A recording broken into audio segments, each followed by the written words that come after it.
Hey, what is up, everybody? This is Cam Jennings, aka Cam Fats, coming at you on behalf of EpicConversions.com. I want to welcome you to another episode of Index Card Insights. This is episode 28 for those keeping score, and today we're talking about cautionary tales in marketing, and you're going to love this one. So stay tuned, stick around. Here we go. Now, before I get into it, I want to make sure everybody knows they can get a free book over here at EpicConversions.com. This is 12 secrets, okay? It's 12 mind-blowing reveals on AI and online business. Now, you might think, oh man, the hype around AI has died down. Nah, man, listen. This stuff is here to stay. It's the future. It's the present. It's all over the place. It's not going to go anywhere, all right? Just because the 24-hour news cycle has moved on, this stuff still matters. So listen, you can get your free copy over at EpicConversions.com. If you don't got your free copy, I don't know what to tell you. You're not trying hard enough, all right? Now listen, this has an added benefit because it comes with free giveaway license, a free giveaway license, all right? So when you pick this up, not only do you gain the ability to use this for personal use, so to read it, it's only a 48-page read, right? Very, very easy. You can get through this in about less than an hour. But not only do you gain the ability to read this, you also gain the ability to give it away to other people as well. So that's pretty awesome. So make sure you get over to EpicConversions.com, get your free copy, all right? Now, let's talk about cautionary tales. Okay, so this starts like this. There is a rule of law in marketing, all right? And I say it's a rule of law, but it's not even a lesson. It's a rule. It's a law. And it's absolutely true, and I've seen it time and time again. And that rule of law is this. The promise of gain is not as powerful as the fear of loss, all right? So essentially, the fear of loss is greater than the promise of gain. What do I mean by that? That means that, like, you are more effective selling things when there's a threat of something being taken away, okay? But let me give you an example. Let me preface this. You ever see people run scarcity? You know, they run a sale for 4 days, and at the end of the 4 days, something's going to be taken away. Either the product's going to come off the market, or they're going to raise the price, or whatever. Something's going to happen, right? Something's going to be taken away at the end of the sale. I never run a sale without scarcity, all right? Why? Because the fear of loss is greater than the power of gain.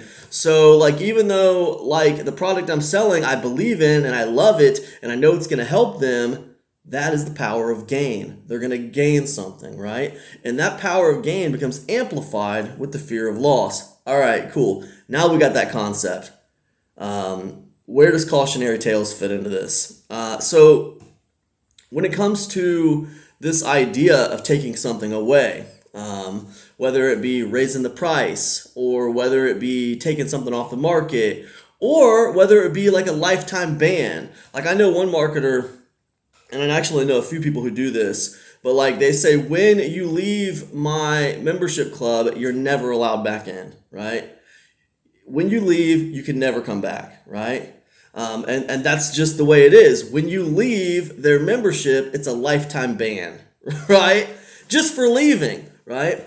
So this is like crazy effective because it's the fear of loss, right? So now people are like, well, I was gonna leave. I feel like I don't really need this anymore, but I might need it at some point in the future. And if I leave, I'm never allowed back in, right?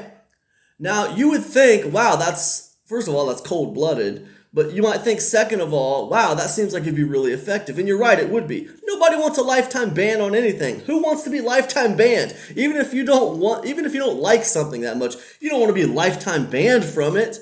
Nobody wants that. It's this fear of loss. Like if someone said, okay, Cam, you can never buy oranges again from the grocery store. Like I like oranges, but they're not like my favorite thing, you know. But still, if you said lifetime ban, I'm running to the store to buy like a buttload of oranges, right?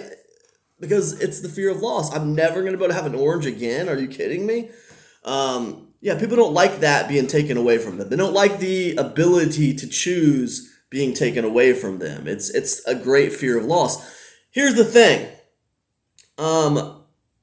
having a policy like that, like a lifetime ban policy, or telling people something's going to go up, oh, this product is going to go up in price after 4 days, or oh, this product's coming off the market after 7 days, like that's like good. But if you want to amplify it, if you want to make it even better or even more effective, because it's not really super effective by itself. It's effective, but it's not in people's face, right? It's not in people's face. What you do is, and I'm not saying that this is, you can take this how you want to take it. You can say this is nefarious, or you can say this is evil, or you can say this is, unethical, whatever. Say whatever you want. I'm just telling you something that does work, and it works over and over. What you can do is you can just tell stories about people who have regretted, like, not taking advantage of things.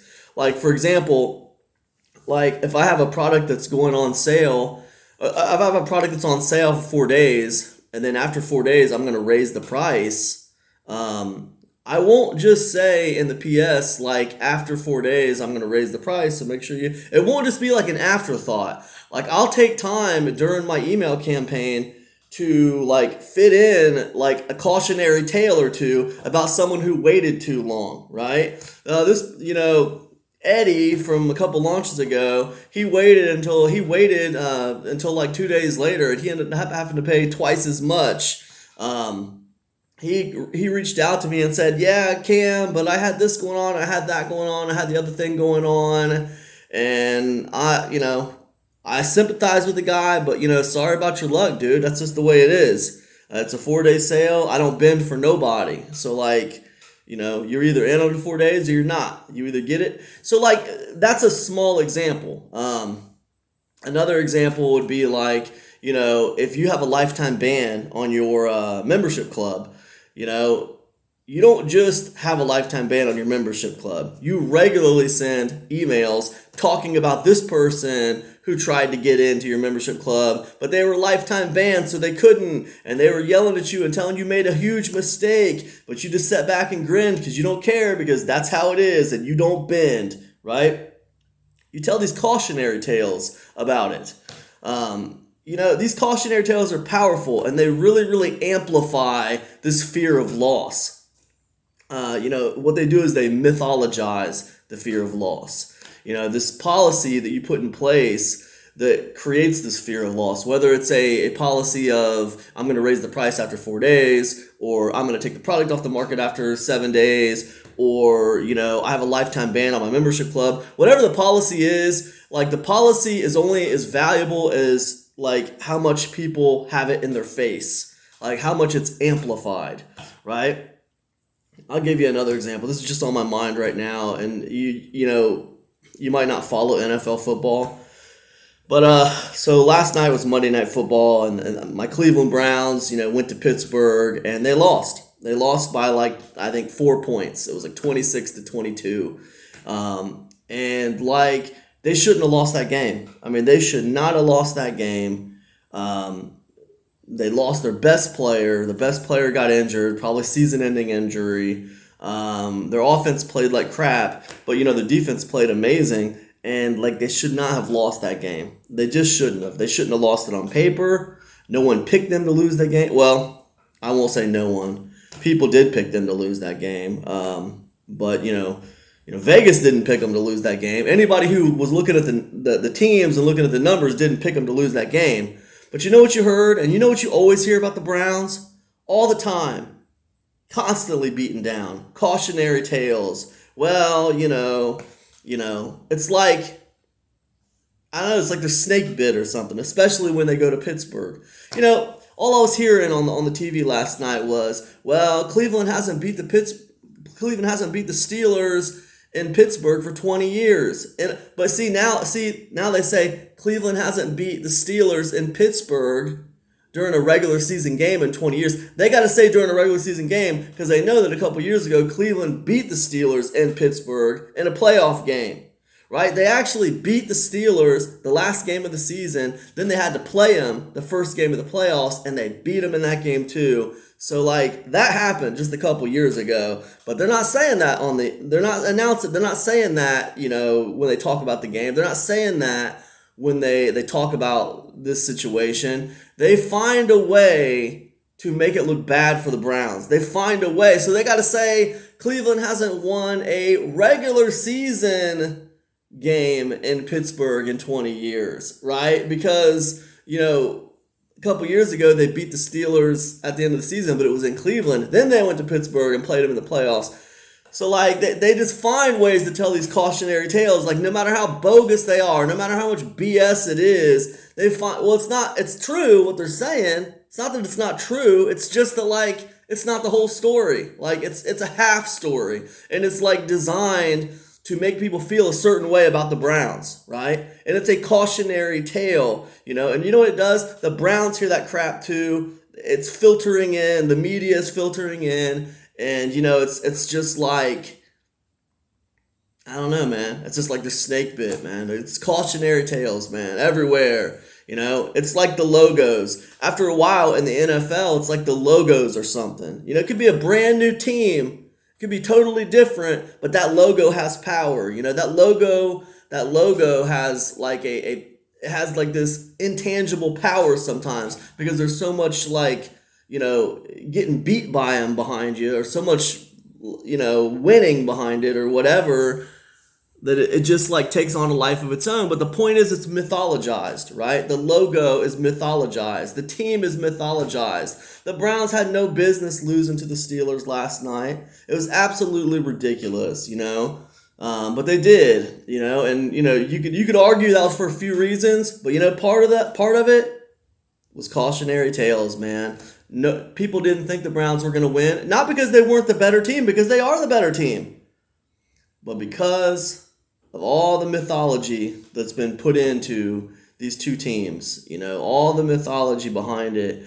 And as a Browns fan, it's frustrating for me, but as it relates to this video, I just want you to understand the power of cautionary tales. The fear of loss is greater than the power of gain. So what that means is if you have this threat of taking something away from people, like a sale or a product or a membership to a membership club, if they have this fear hanging over them that they're going to lose something and never going to have it again, that's greater than the power of whatever you're promising them. So if you put those two things together, it's powerful, but the fear of loss is really only powerful. It's only as powerful as its mythology. It's only as powerful as its cautionary tales. If you have this fear of loss policy in place, but it's not really in people's faces, they don't really think about it, it doesn't have the same effect as if you're telling cautionary tales about it, if you're building this mythology around this thing that's going to be taken away, right? And if you do that, you can get way more sales. It's very, very effective. So anyways, listen, that's all I got today. Be sure to get over to epicconversions.com. Grab your free copy of 12 Secrets. If you like what you heard today, give me a comment. Give me a thumbs up wherever you're watching this, or if you're listening to it, fire off an email to me at camjenningspro@gmail.com. Tell me you caught the podcast.